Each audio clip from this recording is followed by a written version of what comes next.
Hey everyone, welcome back to my channel. I am Timmy Treacle, also known as Horror Fan for Life, and today I'm giving you my Throwback Thursday movie review.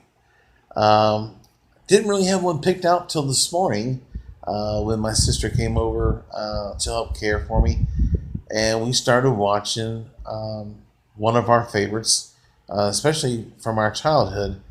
And this movie is An Officer and a Gentleman. This movie was released on July 28th, 1982. It is a romantic drama D film that received positive reviews from critics and fans. It currently holds a 7 out of 10 on IMDb, a 79% on Rotten Tomatoes, an 88% on Google, and Roger Ebert of the Chicago Sun-Times gave it 4 out of 4 stars. On a $7 million budget, it made $130 million at the box office. It was directed by Taylor Hackford and written by Douglas Day Stewart.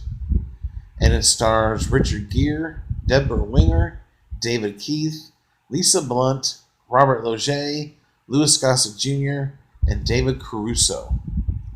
Now, this movie is about aviation officer candidate Zach Mayo, along with Topper Daniels, and also Sid Worley, who are all going to school and training to become a pilot. And while they're there, they have a real hard-ass drill instructor, played by the great Louis Gossett Jr., who plays Gunnery Sergeant Emil Foley. Now, this movie role for Louis Gossett Jr. won him the Academy Award for Best Supporting Actor. This movie was nominated for 6 Oscars. It won 2, the one I just mentioned, plus for the song Up Where We Belong.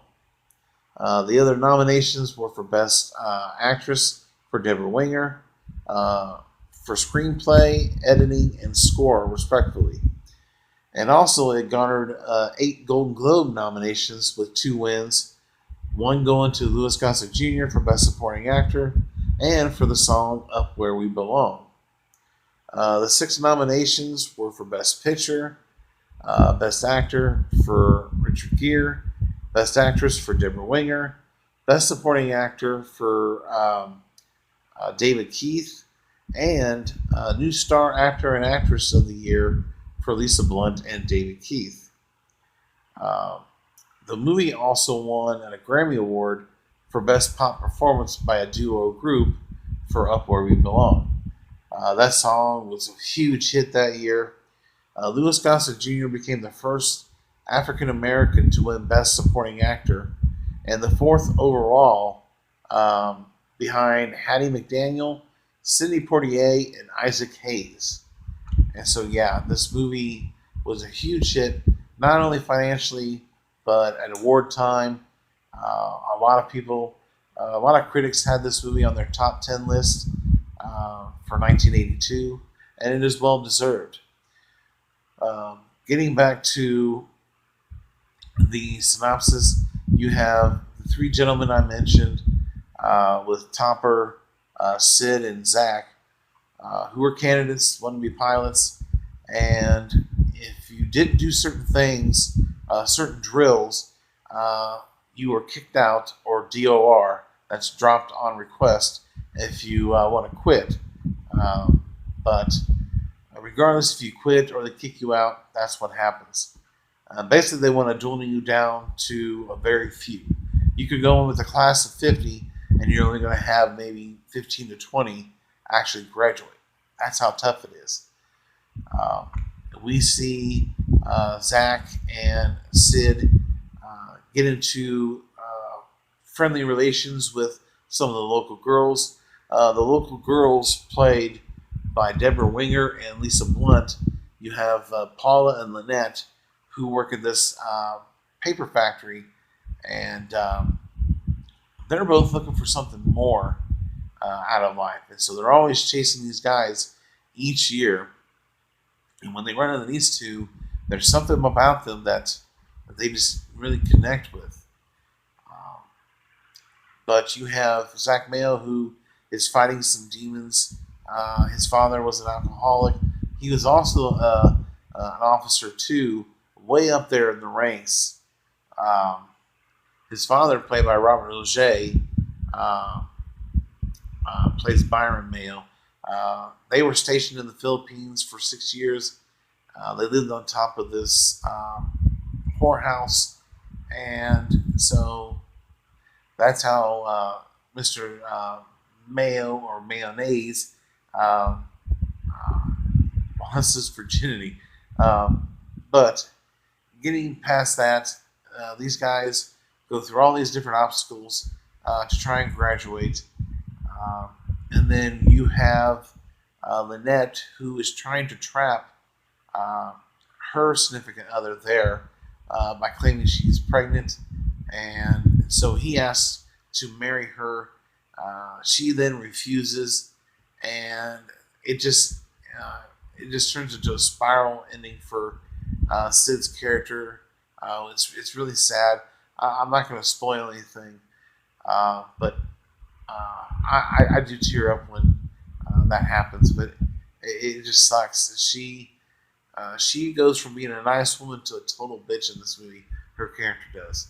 Paula, on the other hand, she's not wanting to trap Zach or anything, and Zach made it very clear that he's not looking for a long-term relationship and marriage and kids.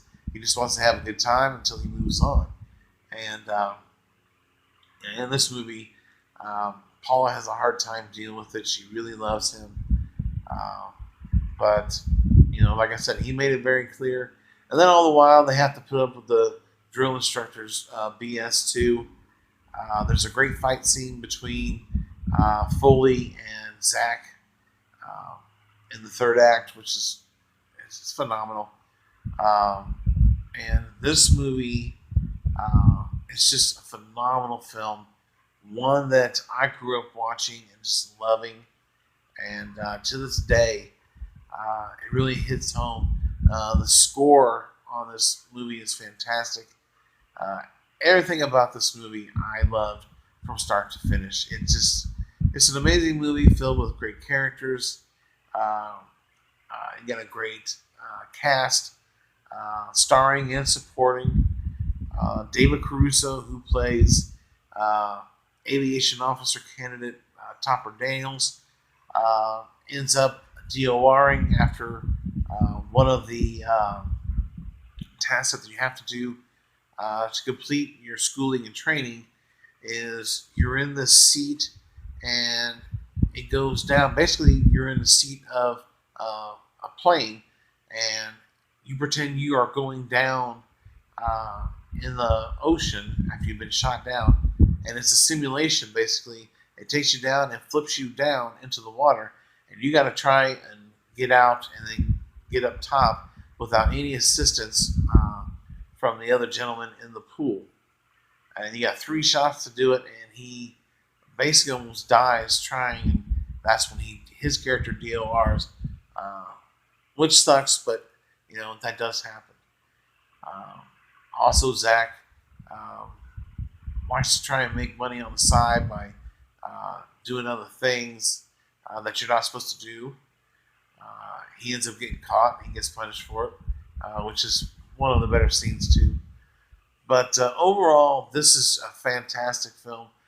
One of my favorites growing up as a kid. I remember this movie being on Betamax when I was growing up. My dad still had the beta version of this movie. Betamax, of course, is a smaller version of the VHS tape, if you didn't know. But yeah, this definitely a movie you should check out if you haven't seen it. It is a classic, and I guarantee you will love this movie. And you're going to be saying, "Way to go, Paula! Way to go!" And you're going to be clapping when you say it. I guarantee you. But other than that, in the comment section below, if you've seen this movie, give me your thoughts and opinions. And who is your favorite drill instructor in a movie? The 3 choices I'm going to give you are Louis Gossett Jr., who plays Foley. You have Sergeant Hulka, played by Warren Oates in Stripes, and you have Arlie Ermy in Full Metal Jacket. Of those three, which one is your favorite drill instructor? Let me know in the comment section below. For me, it is Sergeant Holka with the big toe. He's my favorite. But I love all three, but I like Warren Oates' portrayal of Sergeant Holka in the movie Stripes. So, other than that, if you're new to the channel, subscribe today for more content. If you like this review, hit that like button. And if you have any suggestions for a Throwback Thursday movie review, let me know in the comment section below, and I will definitely do that. If I've seen the movie, I will definitely review that for you. I would love to do that. And let's have a great conversation about this movie. Give me your likes, dislikes. Do you think it's overrated? Let me know, and let's have a great discussion. But thanks for watching and supporting my channel. Don't forget to share this video on your social media as you see fit to. And don't forget, on the weekends, I watch and will review for you nothing but horror movies. On Tuesdays are brand new movies I will be watching and reviewing. We don't have any quite yet. I'm looking forward to The Invisible Man. I've heard a lot of great things about it. And on Thursdays, of course, I'm doing what I'm doing now, a Throwback Thursday movie review for you guys. But I thank you for watching, and check you later.